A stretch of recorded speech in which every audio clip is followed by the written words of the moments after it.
petit poisson deviendra grand, pourvu que Dieu lui prête vie. Mais le lâcher en attendant, je tiens pour moi que c'est folie, car de le rattraper, il n'est pas trop certain. Un carpeau, qui n'était encore que fretin, fut pris par un pêcheur au bord d'une rivière. Tout fait nombre, dit l'homme en voyant son butin. Voilà commencement de chair et de festin. Mettons-le en notre gibecière. Le pauvre Carpillon lui dit en sa manière. Que ferez-vous de moi? Je ne saurais fournir au plus qu'une demi-bouchée. Laissez-moi, carpe, devenir, je serai par vous repêché. Quelque partisan m'achètera bien cher, au lieu qu'il vous en faut chercher peut-être encore 100 de ma taille pour faire un plat. Croyez-moi, rien qui vaille. Rien qui vaille? Eh bien, soit, répartit le pêcheur. Poisson, mon bel ami qui fête le prêcheur, vous irez dans la poêle, et vous avez beau dire, dès ce soir, on vous fera frire. Un tien vaut, se dit-on, mieux que deux, tu l'auras. L'un est sûr, l'autre ne l'est pas.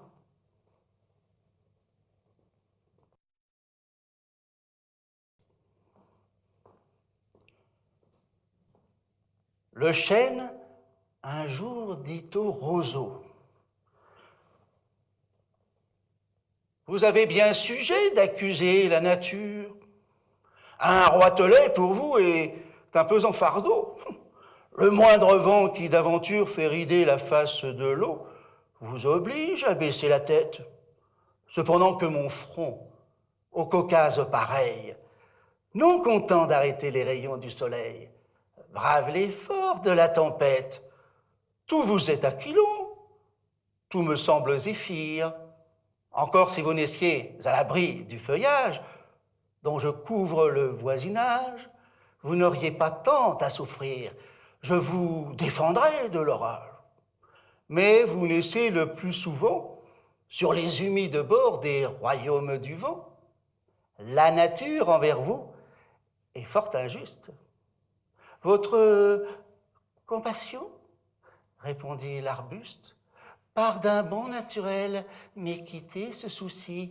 Les vents me sont moins qu'à vous redoutables, je plie et ne romps pas. Vous avez jusqu'ici, contre leurs coups épouvantables, résisté sans courber le dos, mais nous attendons la fin. Comme il disait ces mots, du bout de l'horizon, accourt avec furie le plus terrible des enfants que le Nord eût porté jusque-là dans ses flancs. L'arbre tient bon, le roseau plie. Le vent redouble ses efforts et fait si bien qu'il déracine celui qui de la tête au ciel était voisine et dont les pieds touchaient à l'empire des morts.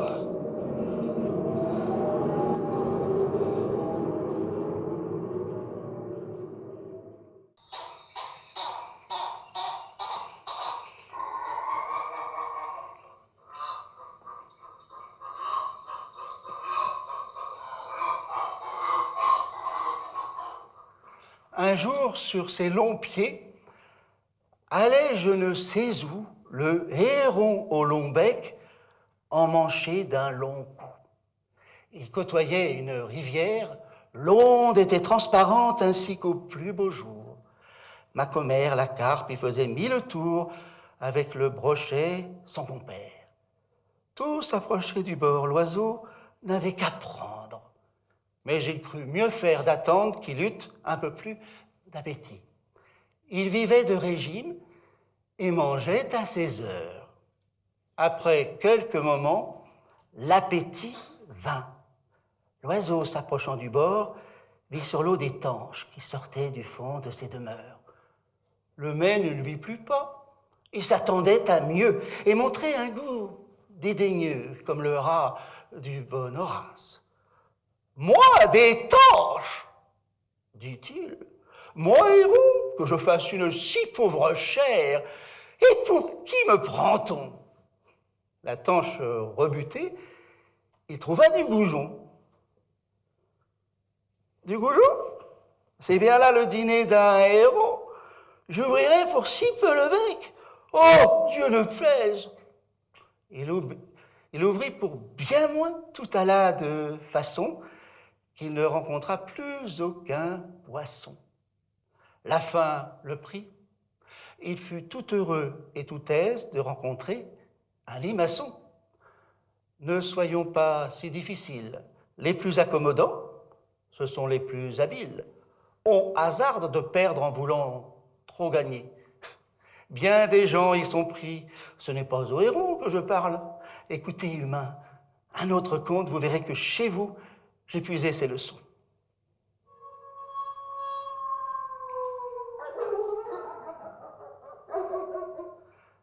Un loup n'avait que les os et la peau, tant les chiens faisaient bonne garde.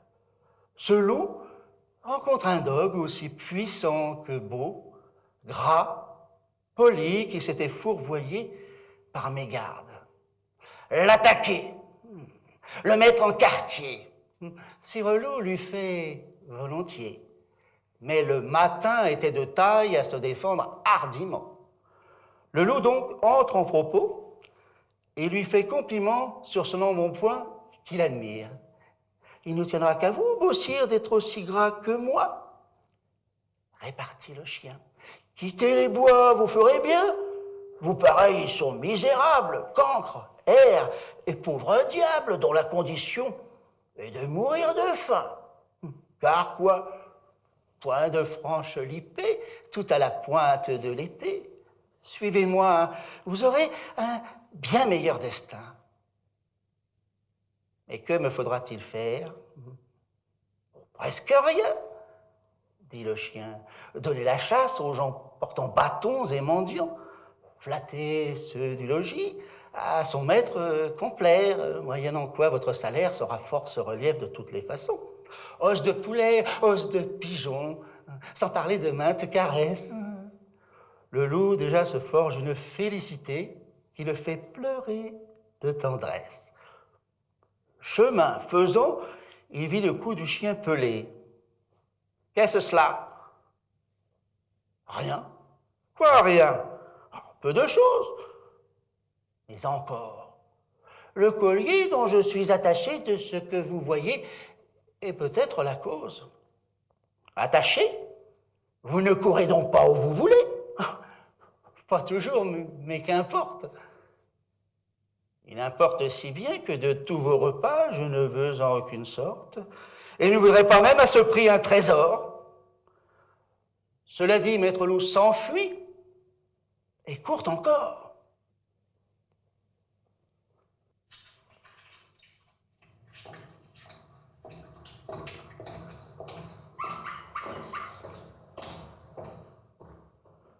Autrefois, le rat des villes invita le rat des champs, d'une façon fort civile, à des reliefs d'ortolans. Sur un tapis de Turquie, le couvert se trouva mis. Je laisse à penser la vie que firent nos deux amis. Rien ne manquait au festin, mais quelqu'un troubla la fête pendant qu'ils étaient en train. À la porte de la salle, ils entendirent du bruit. Le rat de ville détale, aussitôt son camarade le suit. Le bruit cesse, on se retire. Rase en campagne aussitôt et le citadin de dire « Achevons tout notre euro. »« C'est assez, dit le rustique. Demain vous viendrez chez moi. Ce n'est pas que je me pique de tous vos festins de rouis, mais rien ne vient m'interrompre. Adieu donc, fille du plaisir que la crainte peut corrompre. »